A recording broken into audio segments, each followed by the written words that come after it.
शोके शोक वाढे, हिमतीचे धीर गाढे, येथे केले नाही काही, भिन्नपण खोटे भाई. करिता होया होय, परी नव्हे कोणी साह्य, तुका म्हणे घडी, साधिलिया एक थोडी. विठ्ठल विठ्ठल विठ्ठल विठ्ठल विठ्ठल विठ्ठल विठ्ठल विठ्ठल. वाट चालावी पंढरीची, चिंता कशाला उद्याची. सगळ्यांचंच आयुष्य अत्यंत चिंताग्रस्त झालेलं आहे. पण चिंता तरी कशाची, तर भविष्याचीच ना. जो तो आजचा निर्णय उद्यासाठी घेत आहे, पण यात आजचा क्षण जगणं विसरून जात आहे.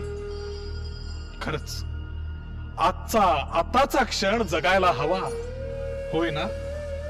त्यासाठी स्वतःच्या अंतःकरणात डोकवायला हवं. मान्य, भविष्याचा विचार असावा, पण तो इतकाही नसावा की त्याचा भार व्हावा.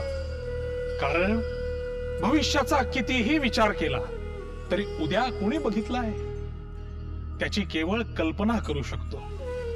मग ज्याची फक्त कल्पना करू शकतो, त्याच्या आधारावर जीवनातला सगळ्यात मोठा निर्णय घेणं योग्य आहे का?